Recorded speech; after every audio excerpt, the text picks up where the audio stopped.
অন্যতম ধর্মীয় উৎসব হোলি আসরের আজকের প্রোগ্রামের সম্মানিত সভাপতি, উপস্থিত অন্যান্য আলোচক বৃন্দ এবং অত্র এলাকায় সর্বস্তরের জনগণ সকলের প্রতি আমাদের ব্যক্তিগত পক্ষ থেকে আমার প্রান্তীয় সংগঠন বাংলাদেশ জাতীয়তাবাদী দল বিএনপি এবং বিএনপির ভারপ্রাপ্ত চেয়ারম্যান আগামী রাষ্ট্রনায়ক দেশনায়ক তারেক রহমানের পক্ষ থেকে শুভেচ্ছা ও অভিনন্দন। বাংলাদেশ একটি সাম্প্রদায়িক সম্প্রীতির দেশ, যেখানে আমরা সকল ধর্মের মানুষ সম অধিকার নিয়ে সমমর্যাদা নিয়ে বসবাস করি। মহান মুক্তিযুদ্ধের মূল মন্ত্র ছিল সাম্য, মানবিক মর্যাদা ও সামাজিক সুবিচার। ধর্ম, বর্ণ কিংবা ভৌগোলিক আদর্শিক অবস্থানের নির্বিশেষে প্রত্যেক নাগরিক যেন তার ধর্মীয়, রাজনৈতিক, সামাজিক ও সাংস্কৃতিক অধিকার বিনা বাধায় উপভোগ করতে পারে, এই লক্ষ্যেই লাখো শহীদের রক্তের বিনিময়ে আমরা বাংলাদেশ স্বাধীনতা পেয়েছিলাম। মুক্তিযুদ্ধের সময় কে মুসলমান, কে হিন্দু, কে বৌদ্ধ, কে খ্রিস্টান এমন প্রশ্ন ছিল না।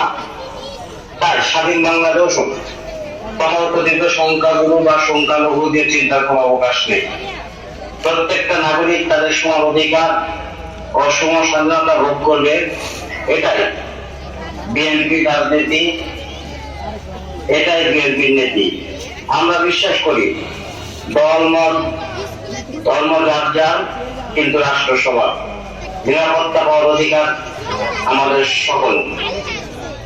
বিএনপি সবসময় সকল ধর্মের মানুষের সম অধিকারে বিশ্বাস করে। পরিভাষা হিন্দু সংস্কৃতির একটা প্রতীক, এক অন্যতম ধর্মীয় উৎসব।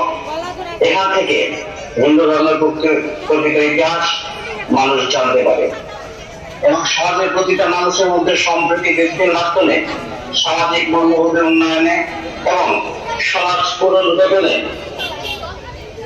এই জাতীয় উৎসব অত্যন্ত গুরুত্বপূর্ণ ভূমিকা পালন করে। আমাদের দল এবং আমাদের দলের ভারপ্রাপ্ত চেয়ারম্যান তারেক রহমান সবসময় একটি নির্দেশনা দিয়ে থাকেন, সেটি হলো রাজনীতির জনগণের জন্য। রাজনীতিতে কে হিন্দু, কে মুসলমান, কে খ্রিস্টান, কে বৌদ্ধ, এটা বিবেচ্য বিষয় না। সকল ধর্মের মানুষকে একই মর্যাদা দিয়ে তাদের পাশে থেকে সেবা করে রাজনীতিবিদের কাজ এবং বিশেষ রাজনীতিকে বিশ্বাস করে। আমি আপনাদের সন্তান, আমি আপনাদের পাশে থাকতে চাই, আমি আপনাদের সেবা করতে চাই, আমি মানুষের পাশে থাকতে চাই। আপনারা আমার জন্য আশীর্বাদ করবেন, সৃষ্টিকর্তা যেন আমাকে আপনাদের সেবা করার সুযোগ দেন। আজকের অনুষ্ঠানের মধ্যে আমি আপনাদের মূল্যবান সময় নষ্ট করায় অত্যন্ত দুঃখ প্রকাশ করছি। আপনারা আমাকে ক্ষমা করবেন এবং আপনারা আমার জন্য আশীর্বাদ করবেন। সকলে আমাদের আশীর্বাদ করবেন, আমাদের সকলকে মিলে ঐক্যবদ্ধ আমাদের এবং দেশ এবং বৈষম্য মিলে একটা সমাজ গঠন করতে পারি, এই লক্ষ্যে আহ্বান জানিয়ে সকলকে অসংখ্য ধন্যবাদ জানাচ্ছি। সকলে ভালো থাকবেন। সূর্য খালেদা জিন্দাবাদ, তারেক রহমান জিন্দাবাদ।